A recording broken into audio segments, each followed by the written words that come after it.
Armand, welcome to the show. Here we are. It's the beginning of, man, it's January, and you're in NYC, aren't you?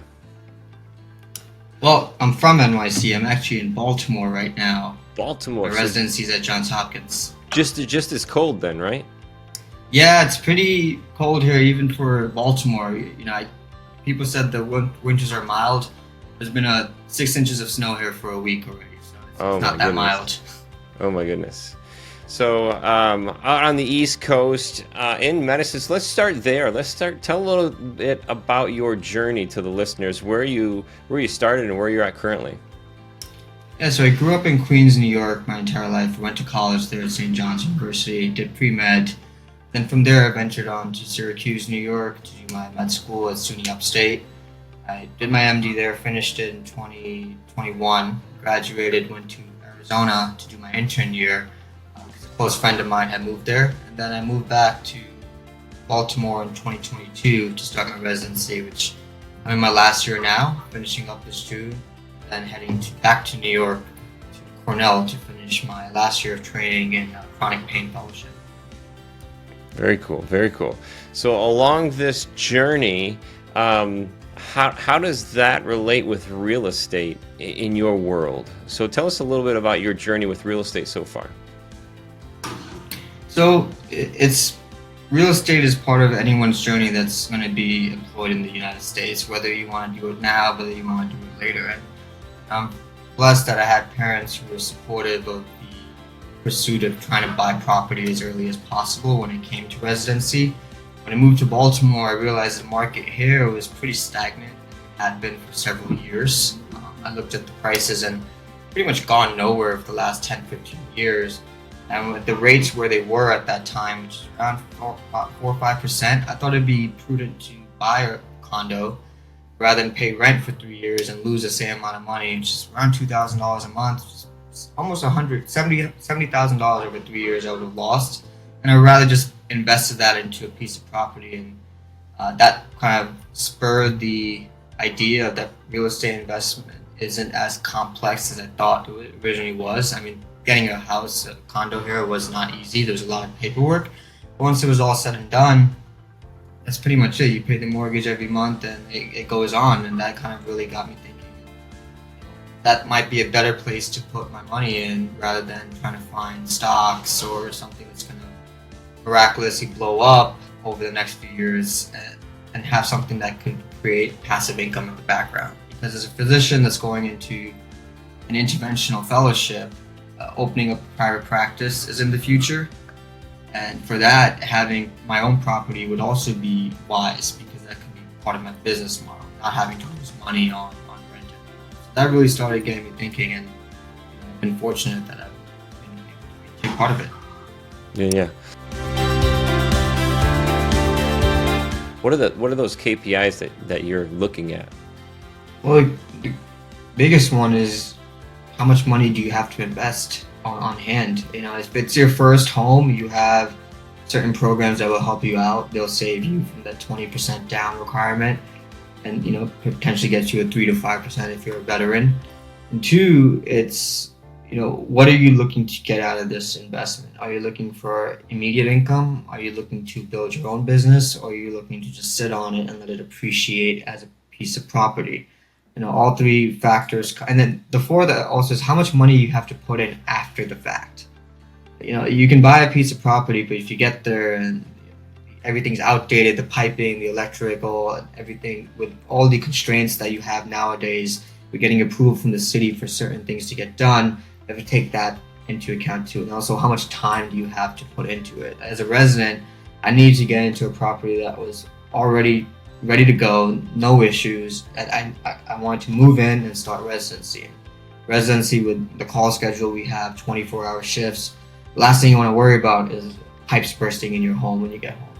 Mm-hmm. So, and then also the type of community that the property is situated in. So that came into the house versus condo argument. And I was with my parents. They made a good point. It's like, what are you going to do in a 4-bedroom house by yourself all day? And at least when you live in a building, you have a community around you at all times. You feel part of it, and it's almost you feel safer. Especially in Baltimore, we've had a lot of residents that have been victims of robbery in their own homes, not too far from the campus. That's another factor. Packages will get left out right in front of the home, and that's another issue. I have a doorman in my building. Everything's swipe to enter. There's always someone walking around. Everything's well lit. Building's heated, and my parking is indoors in a garage, which is also key. And then also, my as you probably heard previously, my washer dryer was also in my unit. These are small things that over time will have a huge impact on your daily quality of life that you don't think about. Land.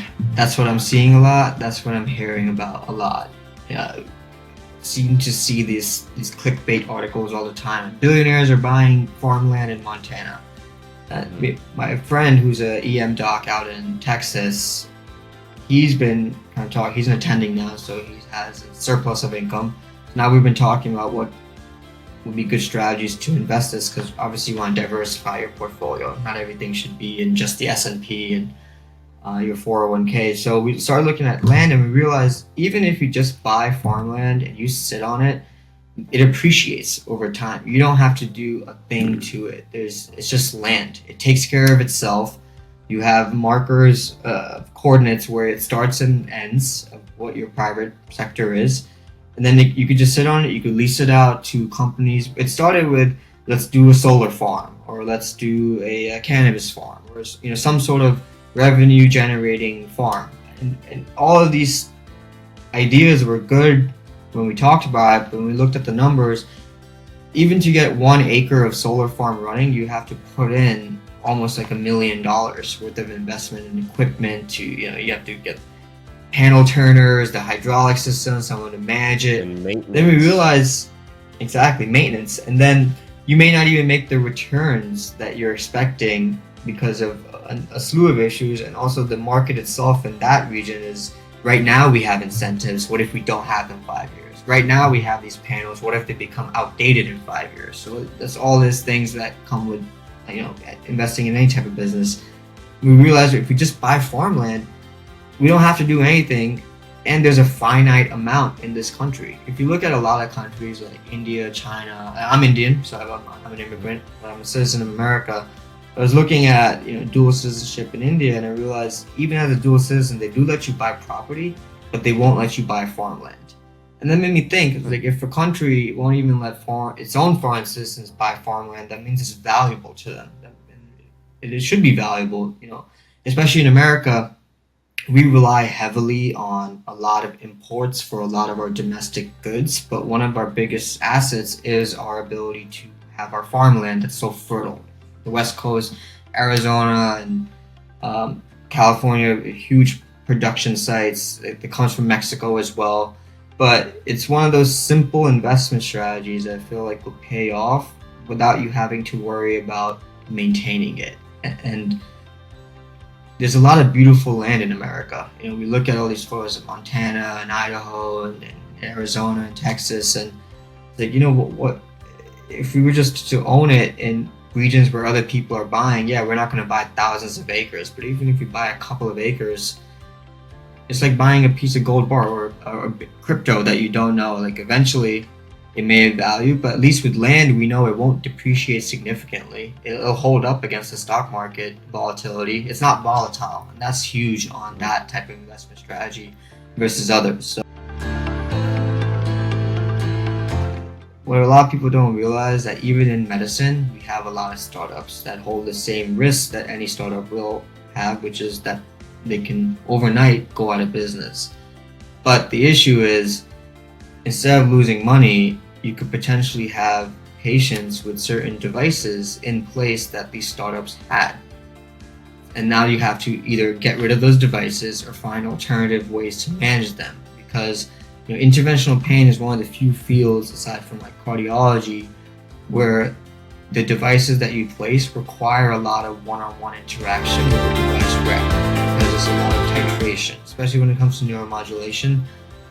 Even certain activities, certain day-to-day lifestyle can adjust how the electrodes from these devices are delivering electricity, and they adjust how they're delivering therapy. when that happens, the programming is done through the device rep or some sort of ancillary provider.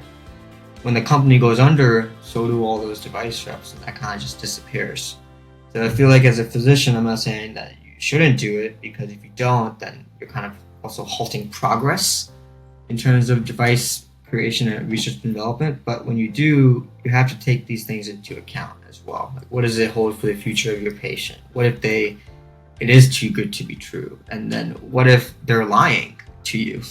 And now you're legally implicated on this because you implanted this all over. So there's a lot of things that residency fellowship won't really prepare you for. It's really exposure that helps with it.